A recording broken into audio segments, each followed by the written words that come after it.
It's 11 p.m. on a Tuesday. You're staring at a government website that keeps timing out. Somewhere in that portal is $47,000 that belongs to you. Money you paid in tariffs that were just ruled unconstitutional. Money that's yours, if you can navigate the system before time runs out. This is Small Business Signals, and today we're talking about $166 billion in tariff refunds and why small businesses are in a race against the clock. On February 20th, 2026, the Supreme Court did something that affects nearly every small business that imports goods into the United States. They ruled 6-3 that the tariffs imposed under the International Emergency Economic Powers Act were unconstitutional. The power to tax imports, that belongs to Congress. Which means billions of dollars in tariffs that businesses paid over the past year. Unlawfully collected. And now, the government has to give it back. But here's the problem. Actually claiming that money, that's where it gets complicated. Fast. Let's back up. For over a year, small businesses absorbed massive tariff costs that most couldn't afford. We're talking an average of $306,000 per company. The effective tariff rate hit 14.3%, the highest since 1939, before the Second World War. Think about that for a second. 82% of small businesses had no choice but to pass those costs directly to their customers. They couldn't absorb them. They couldn't stockpile inventory like the big players. Here's what makes this even more frustrating. 97% of U.S. importers are classified as small businesses. That's not the minority. That's nearly everyone. But the systems designed to handle trade compliance, they're built for enterprise, for companies with dedicated customs departments, full-time trade lawyers on staff. When the ruling came down, big companies had their refund applications filed within hours. Their teams were ready. They'd been watching the case for months. Small businesses? Most didn't even know there was a ruling until they saw a headline 3 days later. And by then, the scramble had already begun. The refund portal, called IEEPA, launched on April 20th. Within 48 hours, it became what NPR called America's hottest website. And not in a good way. Traffic overwhelmed the system. Error messages everywhere. Some businesses reported getting kicked out mid-submission, losing hours of work. And here's the real kicker. The clock was already ticking. See, not everyone qualifies for these refunds. There's a crucial distinction you need to understand. Refunds only apply to what CBP calls unliquidated entries, or entries that were liquidated within the past 80 days. That 80-day window, it's shrinking every single day. Let me translate that. When you import goods, your entry goes through a process. It stays unliquidated while customs reviews it. Once they finalize, it's liquidated. Done. If your entry was liquidated more than 80 days before the ruling, which happened February 20th, you're likely out of luck. That money? Gone. This is what fortune means when they say small businesses are already at a disadvantage. Enterprise companies process imports constantly. Their entries cycle faster. More fall in that window. Small businesses with seasonal imports, a shipment that arrived in September and liquidated in November, that's probably outside the window. No refund. The good news? CBP says once they accept your CAPE declaration, refunds should arrive within 60 to 90 days. That's not instant, but it's real money coming back. The bad news? Actually getting your declaration accepted requires documentation that many small businesses don't have organized. Entry numbers, HTS codes, proof of payment. Here's what Fortune found particularly troubling, and I quote, "Smaller businesses often lack key resources in navigating the legal intricacies to secure the refunds. This isn't just about paperwork. It's about knowing what paperwork matters, knowing which boxes to check, knowing when the portal wants a 10-digit code versus a 15-digit one. And then there's the portal itself. Users have reported error messages on attempted submissions, forms that won't save, sessions timing out without warning.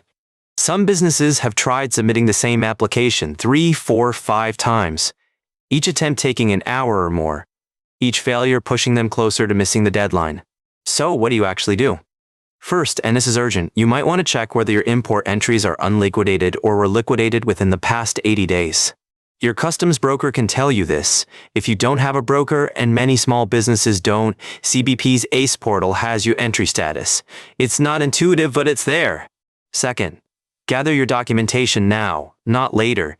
You'll need entry numbers for each shipment, HTS codes showing what you imported, invoices, proof you actually paid those tariffs. Consider working with a licensed customs broker. Yes, it costs money, typically a few $100s, but they know the system. They can navigate CAPE on your behalf. The U.S. Chamber of Commerce specifically recommends small businesses consider outside help here.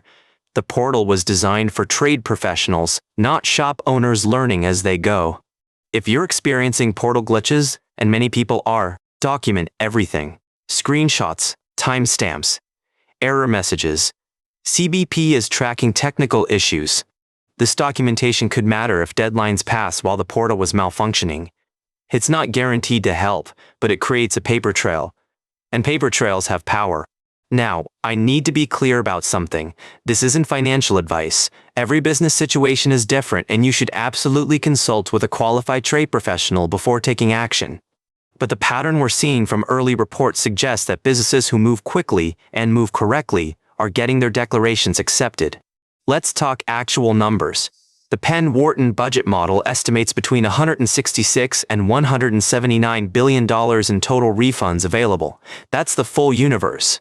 But that doesn't mean every dollar is claimable. Some entries are already past the liquidation window. Some businesses don't have the records. Some won't navigate the process in time. The businesses that paid the most, often the ones least equipped to claim it back. The average small business tariff burden of $306,000 represents real operational pain. Some businesses didn't survive that burden. Margins compressed, customers balked at higher prices. The ones still standing, they deserve to get that money back. But there's another complication brewing. President Trump has announced plans to impose replacement tariffs under Section 122 of the Trade Act of 1974.